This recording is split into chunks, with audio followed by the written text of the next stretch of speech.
committed to come every Sunday to do the coffee hour at 8 a.m. So I said, well, regardless of what it's doing, I've got to go. Good morning. Good morning. Good morning. How are you? Oh, hi, Betty.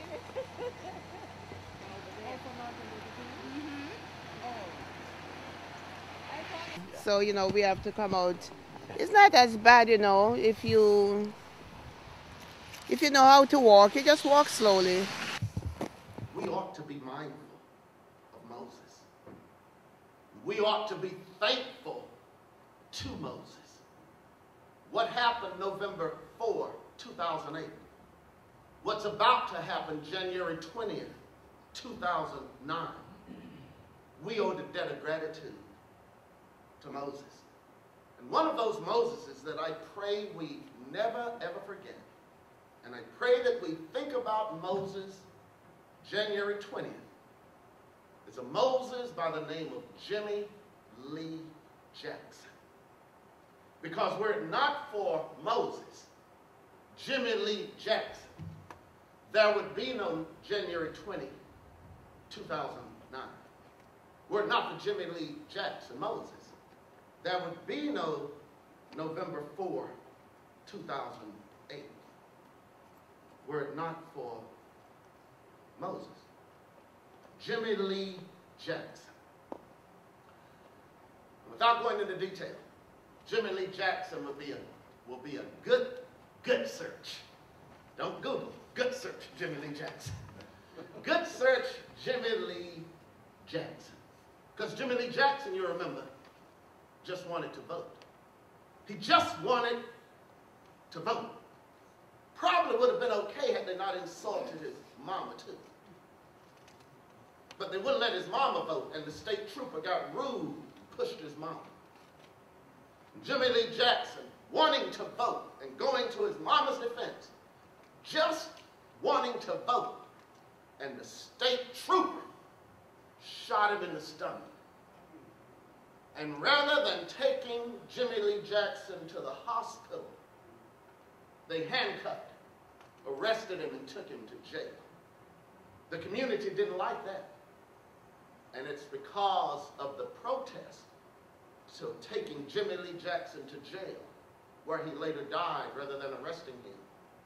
That's what led to the Montgomery March. That's what led to that march and all that happened with that march on the Edmund Pettus Bridge. And that's what led to Lyndon Baines Johnson signing the Voting Rights Act. So for the first time in this country, people all over the country were allowed to vote. The Voting Rights Act came as a result of what happened to Jimmy Lee Jackson.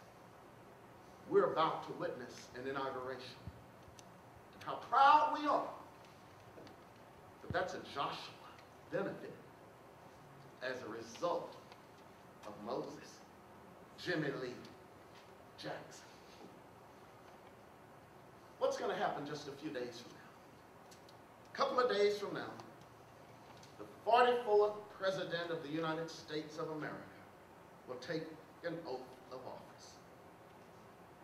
When he put his hand on the Bible and lift the other hand, and his name is pronounced, it will not be, for the first time, it will not be a European name.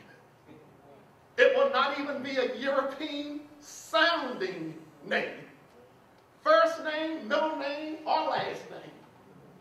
And I'm glad he's using all three names.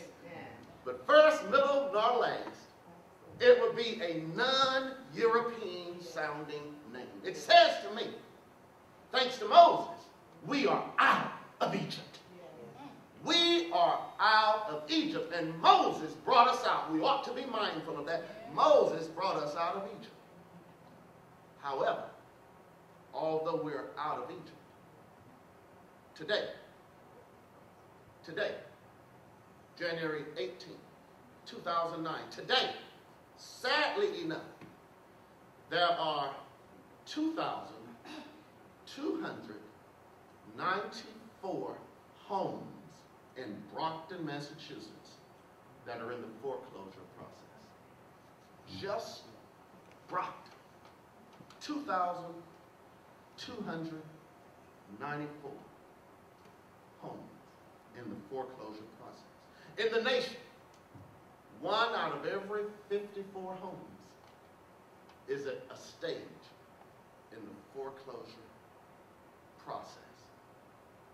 We're out of Egypt, but we're not yet in the promised land. Just recently,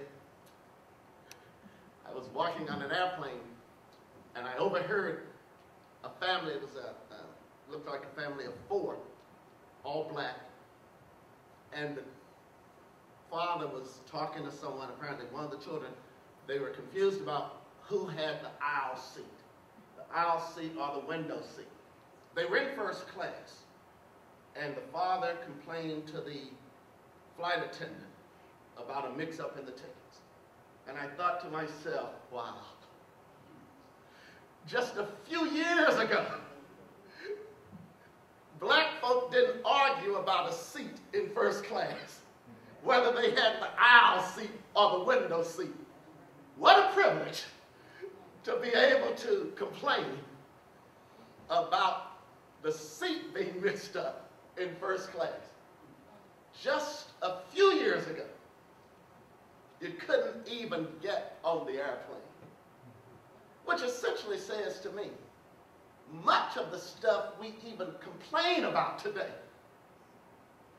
says that we are privileged and we owe thanks and gratitude to the Moses generation. Because much of the stuff we complain about was things that the Moses generation couldn't even do. Moses brought us out of Egypt. There were some Jimmy Lee Jacksons, there were some Moseses in our homes, in our communities, in our schools, in our churches, whose names history will never know. And we are recipients. We are blessed today because of those Moseses. Amen. 3 things. What wilderness is God calling me to lead my peers out of?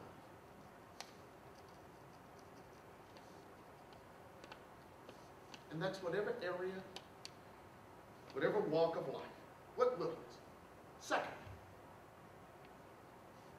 what Moses do I need to be mindful of and thankful to? Dr. Howard shared her Moses today.